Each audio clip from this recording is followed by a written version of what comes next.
होली के पावन पर्व पर हम सब संकल्प लेते हैं कि हम और तेजी से राज्य के विकास के प्रतिबद्ध होकर, संकल्पित होकर आगे बढ़ेंगे।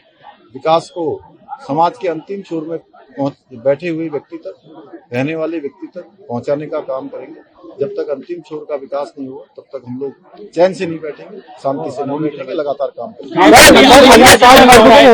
अगले साल अर्धकुंभ होना है, इसमें बाहरी राज्यों से आने वाली पुलिस फोर्स को जो है मना किया गया क्योंकि अन्य राज्यों में भी चुनाव है, तो उसको लेकर के सरकार के लिए चुनौती कैसे पार करेंगे? देखिए, कुंभ मेला बहुत भव्य तरीके से आयोजित होगा। भारत सरकार ने अभी आदरणीय प्रधानमंत्री जी के मार्गदर्शन में हमको 500 करोड़ रुपए की धनराशि तैयारियों के लिए दी है।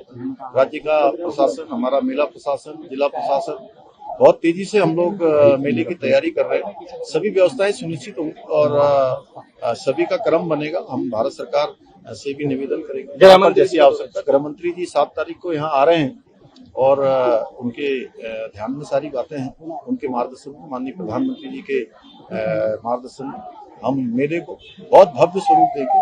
अच्छा मेला होगा, एक अच्छा अनुभव लेकर सारे श्रद्धालु मां गंगा के इस तट से देवभूमि उत्तराखंड से जाएंगे। सर, पेंशनधारियों को बड़ी सौगात जो है वो दी है। पेंशनधारियों के लिए हमने हर माह की 5 तारीख तक उनके खातों में पेंशन डालने की, जो हमारे दिव्यांग हैं, हमारी वृद्धावस्था पेंशन वाले लाभार्थी हैं या विधवा हैं, तो उन सभी को हम हर माह के 5 तारीख से पहले उनके खातों में पेंशन डीबीटी के माध्यम से करते हैं। और पहले ये पेंशन कई महीनों तक उनके खातों में नहीं पहुंचती थी, अब खातों में पहुंच रही है। और साथ ही पहले पेंशन कम होती थी, 1000 रुपए होती थी, उसको हम लोगों ने 1500 रुपए किया है हमारी सरकार ने। और 1500 करने के साथ साथ पहले परिवार में अगर 2 बुजुर्ग दंपति हैं तो दोनों में से एक को मिलती थी, और हमने दोनों बुजुर्ग दंपतियों को पेंशन की प्रावधान भी सरकार में किया है। और जो भी दिव्यांग हो, हमारे बुजुर्ग हों या हमारी विधवाएं बहनें हों, उन सभी के लिए हम जो भी अच्छे प्रावधान हो सकते हैं वो प्रावधान निरंतर आगे भी करते हैं।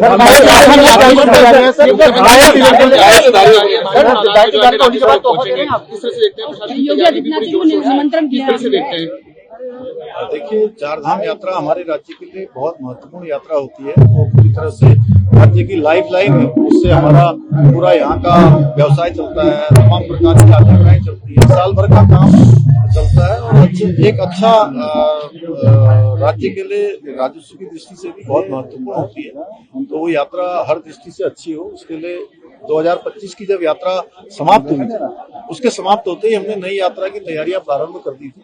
और स्टेक होल्डरों के साथ जो भी यात्रा को कराती सरकार है, सरकार एक तरह से नोडल होती है, लेकिन उसके मुख्य जजमान के रूप में जो यात्रा को संपन्न करवाते हैं, होटल वाले, ढाबे वाले, टैक्सी वाले, हमारे गाइड और हमारे धार्मिक सभा के लोग, व्यापारी गण, ये सब मिलकर तीर्थ पुरोहित सब यात्रा को संपन्न कराते हैं। तो उनके साथ मिलकर लगातार हमारी बैठकें चल रही हैं। जैसे उनके सुझाव आते हैं, उन सुझावों के आधार में ये यात्रा हमारी और अच्छी होगी, सारे अनुभव लेकर सबके लिए सुरक्षित होगी, सबके लिए सुगम होगी, एक अच्छा अनुभव इस यात्रा का होगा और भव्य होगी।